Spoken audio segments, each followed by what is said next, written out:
Hey, my friend, and welcome to Aligned to Rise, the podcast for ambitious women who are ready to rise above their symptoms, release old limitations, and fully rise into their true power and potential.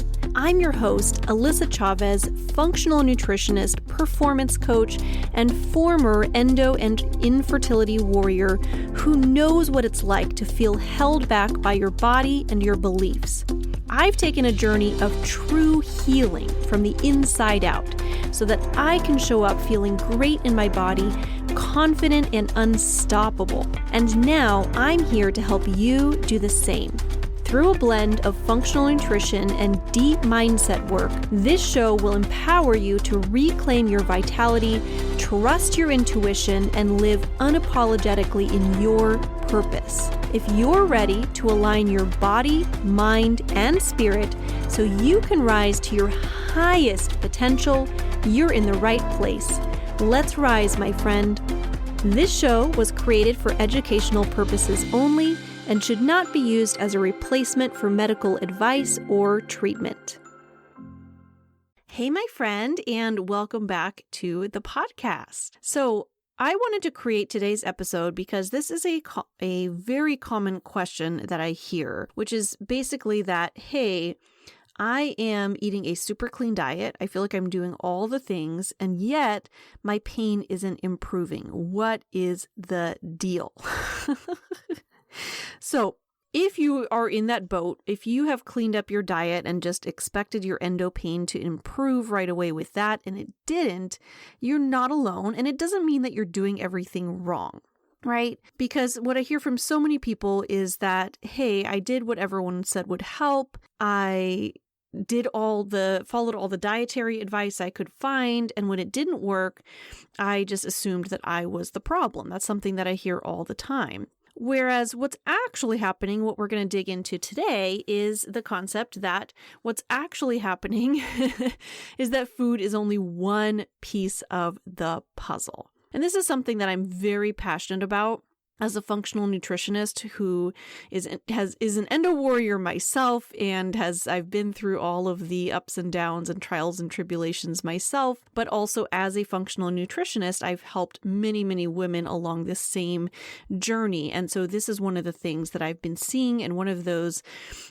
pieces that I've become really, really passionate about, which is the idea that you are a whole body. You are a whole being. And so, and of course, there's also the concept that endometriosis is a full body disease. It's not just a reproductive disorder, as we used to always hear.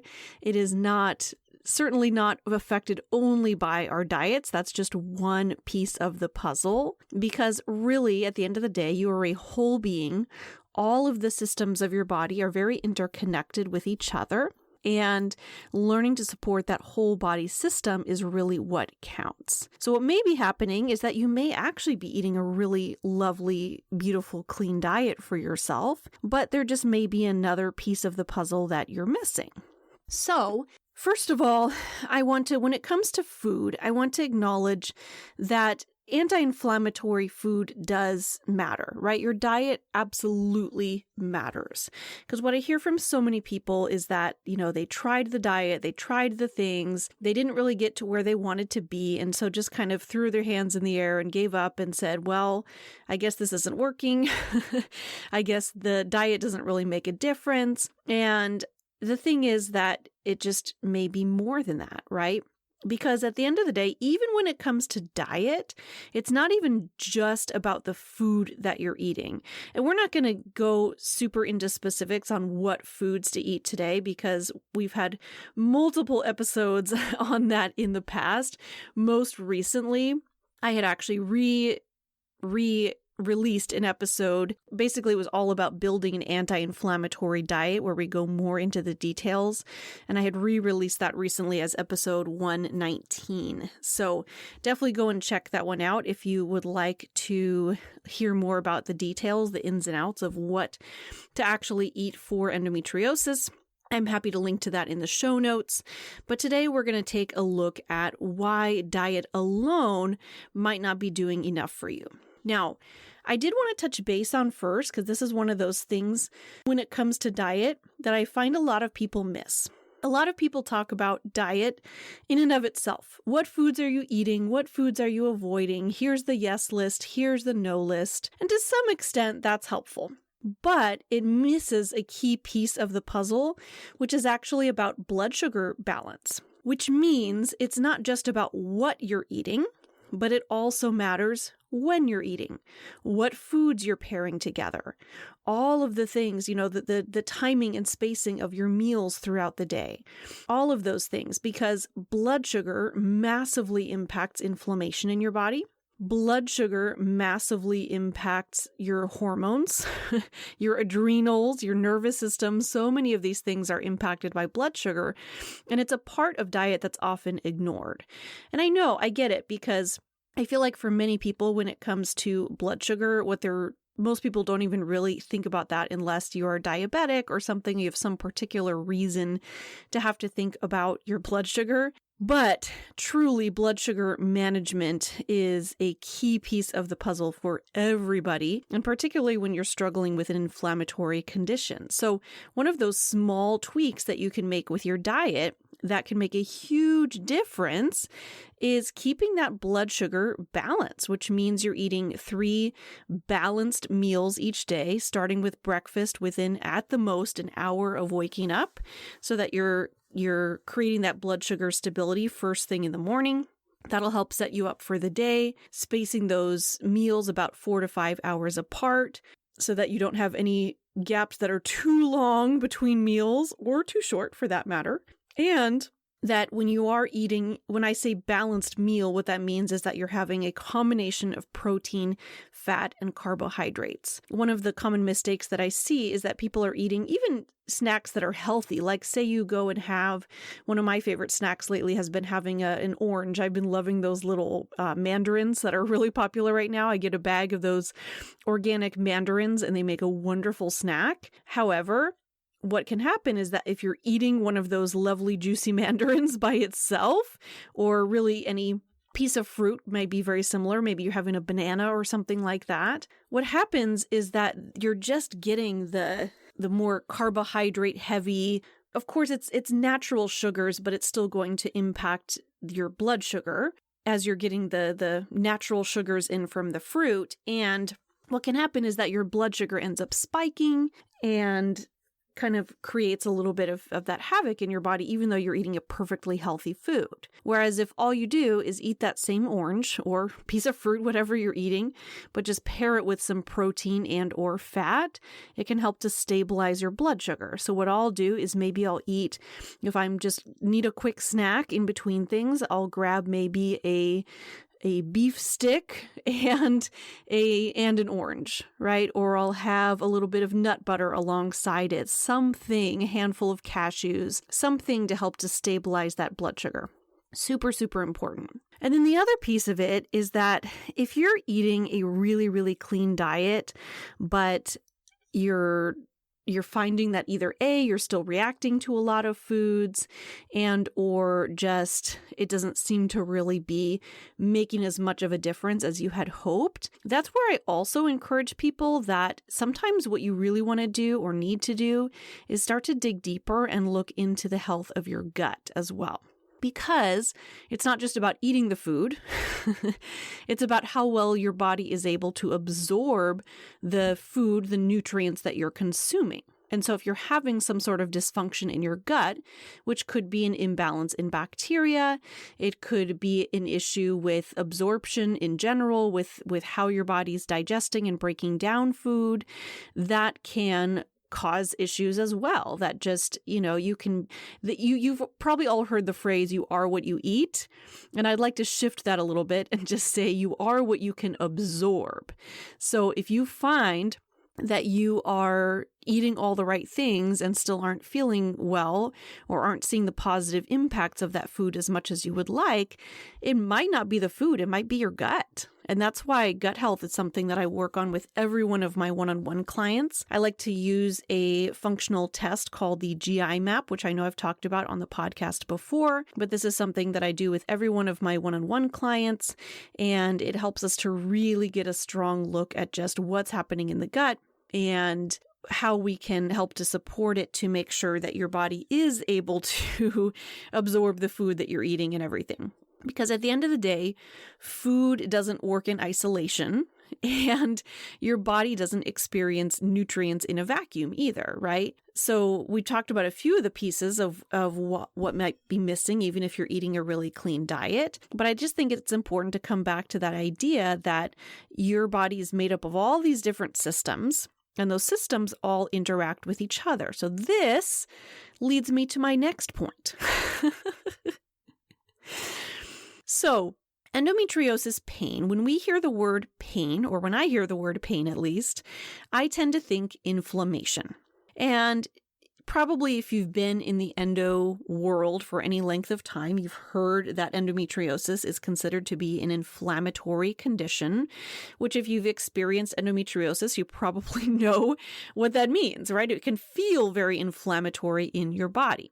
Now, when it comes to inflammation is honestly a pretty vague symptom because inflammation is something that occurs in a lot of different situations and scenarios, can pop up in different ways for different reasons. But at the end of the day, especially with something like endo, what we're really looking at is that it's really a chronic whole body inflammatory disease. And so what that means for us is that we're not looking at one isolated piece of why where inflammation might be coming from and why it matters. What we really want to look at is all of the layers of inflammation and basically all of the areas of our bodies and our lives that we can support to help to drive that inflammation back down, which will in turn help to reduce your pain.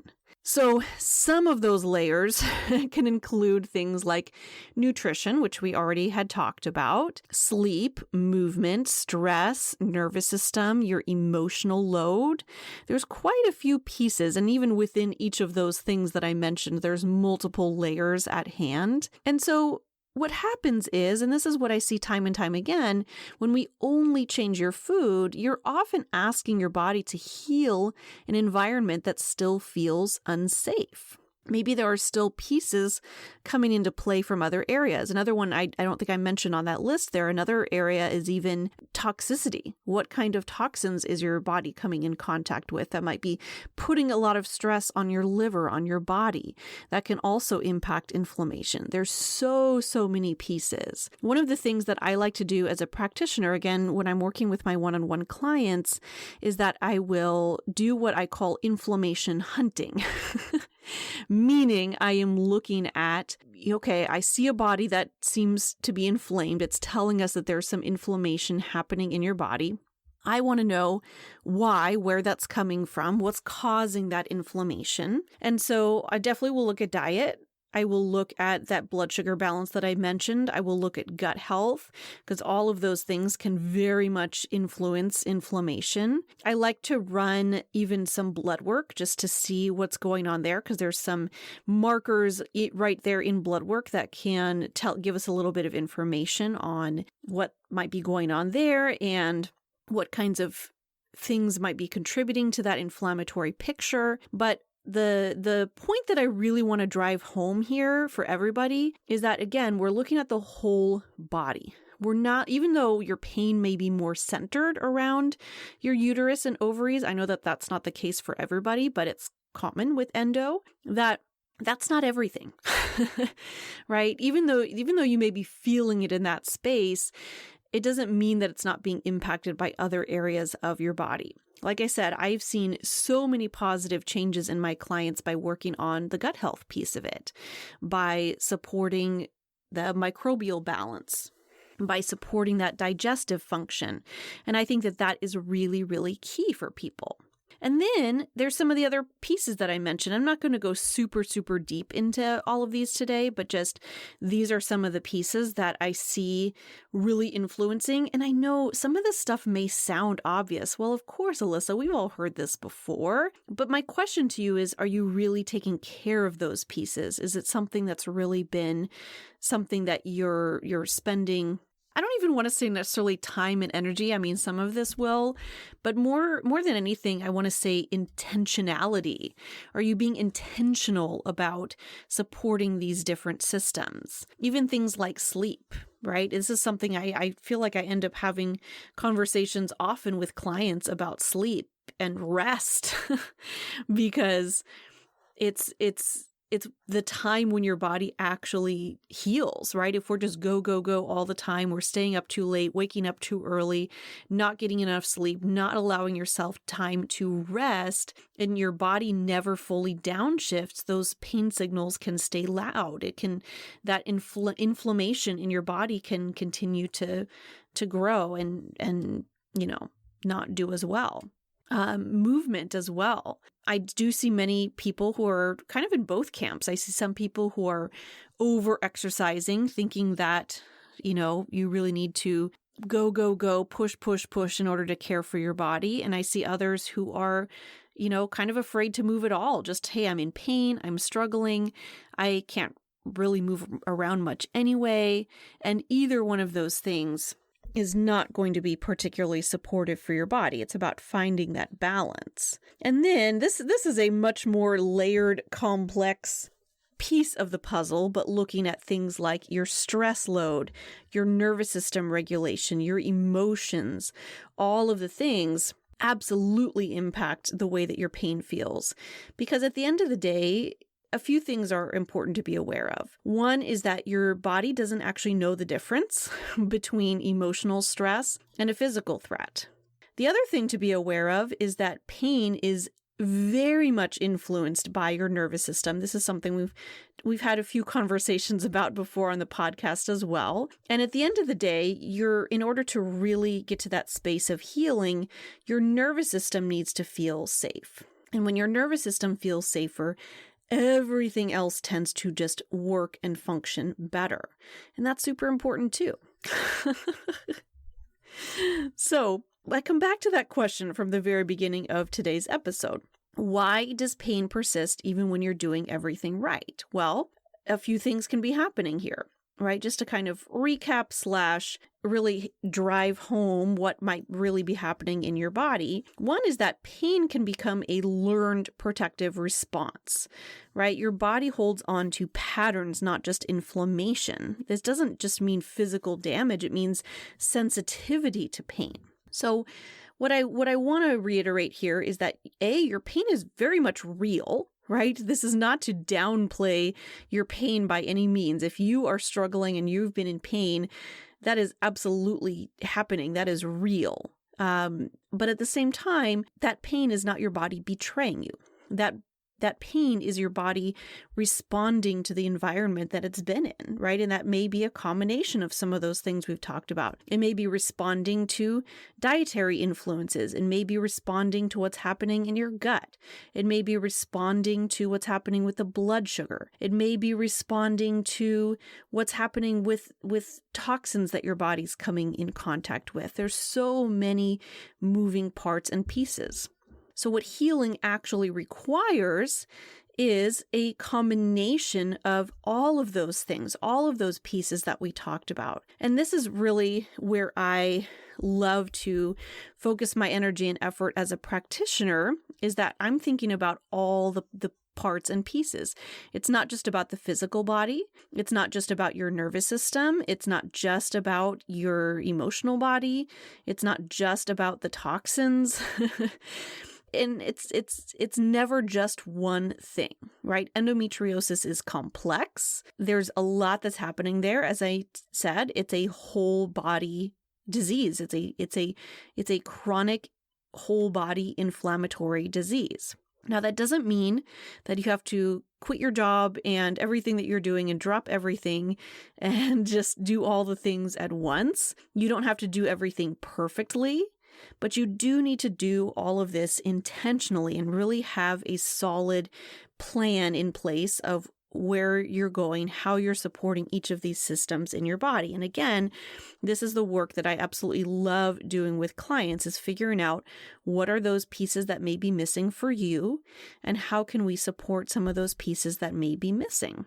Right? So a few questions that I will share with you that you can then ask yourself on your own journey are things like, as you're listening to this episode today, as I'm going through some of these different pieces that can impact how you feel, where is your body asking for more support? Not necessarily more discipline. What might be missing outside of food? Where are you pushing when you could be softening, right? Just some of the things to think about along your own journey, right? Because sometimes you are eating a really lovely, beautiful, clean diet. And maybe, I don't want to say it's not enough in the sense that, like, gosh, you need to be doing more, because I know that that can just feel a little overwhelming. But I hope instead this leaves you with a little bit of peace of mind in the sense that you might be doing a really good job with your diet and should give yourself a pat on the back with that. And just know that it's not about cutting out one more food. I know this is a belief that I had for many years. Like, oh, cutting out gluten seemed to help to an extent. Okay, well, what other foods can I cut out to get rid of the pain then? And at some point, I started to recognize that it was so much deeper than that. It wasn't about cutting out all the foods. And in fact, nowadays, I definitely eat a clean diet these days for the most part, but there are certain areas that I've been able to loosen up with because I've come into a much better space of healing in many other ways, many different ways. And I think that that's been a really powerful shift. So I just want to, first of all, just remind you to give yourself a pat on the back for just the wonderful, beautiful things that you are doing to support your body. Just the fact that you're here listening to this episode and learning what you can to help to take care of yourself and your body is incredible. I mean, at this point, this is over 120 episodes in. There are many, many other episodes you can go back to learn all the things about how to support your body with endo. And of course, if you feel like you need that one-on-one support, you're just tired of trying to do all the things by yourself. I know, I get it over here. I'm Miss Independent. That's definitely a road that I've been down myself. But sometimes it's nice just to have that support, as well as, some of the lovely tools like functional nutrition, the functional testing that can help to really get to the bottom of what's actually happening in your body. Feel free to reach out. Right? I do have a link in the show notes that you can always find there that shares just how to find me, how to reach me. You can schedule a free 30-minute consultation with me where we can connect, you can share your journey, what's been going on, what symptoms you've been experiencing. And I'm more than happy to chat with you and just help you to kind of put the pieces together, see how functional nutrition might be the support that you need, like that best next step. You guys know, if you've been listening for any length of time, I am all about really supporting the whole body, all of the systems, all of the pieces together. And it's just become really my life's mission to get to the bottom of all of that. So I hope that you found this episode helpful. This episode is going to be released at the beginning of March, which is right at the beginning of Endo Awareness Month. And so this whole month worth of episodes is going to be all about all things endo, how to support ourselves, what pieces we may be missing. So definitely make sure that you hit subscribe in your favorite listening platform so that you can make sure to catch all of those episodes, because there's going to be some really powerful ones coming up, some episodes that I know you all have just been asking for, and I can't wait to connect with you there. In the meantime, have a wonderful day and much love. Thank you so much for tuning in to Aligned to Rise. If this episode spoke to you, take a moment to share it with a friend who needs this message too. And then don't forget to hit subscribe so you never miss an episode. I'll see you next time, my friend. Let's rise together.